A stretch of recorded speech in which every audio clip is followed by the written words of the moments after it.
আসসালামু আলাইকুম রহমতুল্লাহি বারকাতুহু। প্রিয় দর্শকবৃন্দ, আপনারা অনেকেই জানেন যে আমি স্বপ্নের ব্যাখ্যা দিয়ে থাকি।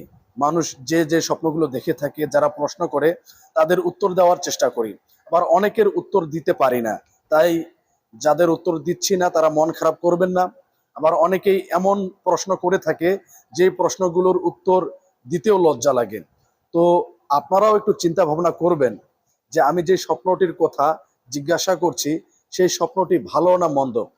যেটা ভালো মনে হবে, যে ভালো স্বপ্ন, সেটার ব্যাখ্যা জিজ্ঞাসা করেন।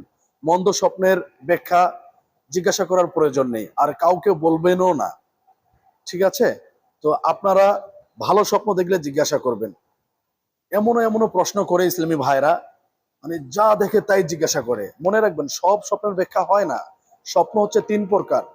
একটা হচ্ছে আল্লাহ তাআলার পক্ষ থেকে আসে, একটা শয়তানের পক্ষ থেকে, আর একটি হচ্ছে আমরা দৈনন্দিন যে কাজকর্মগুলো করে থাকি সেগুলো আমরা ঘুমালে আমাদের স্মৃতির মধ্যে চলে আসে, ঘুমের মধ্যে চলে আসে। তো যেগুলো স্মৃতির মধ্যে চলে আসে, আমাদের দৈনন্দিন কাজ, সেগুলোর ব্যাখ্যা হয় না। আবার কিছু শয়তানের পক্ষ থেকে দেখানো হয়, যেগুলো দেখলে আমরা পেরেশানির মধ্যে পড়ে যাই, টেনশনের মধ্যে পড়ে যাই। তো অনেক স্বপ্ন আছে আমরা নিজেরাও বুঝতে পারি যে এটা শয়তানের পক্ষ থেকে দেখানো হয়েছে। তাই একটু নিজের চিন্তা ভাবনা করবেন যে আমি প্রশ্নটা যে করছি এটা কি সঠিক হচ্ছে না ভুল হচ্ছে। তাই নিজের চিন্তা ভাবনা করার পরেই প্রশ্ন করবেন।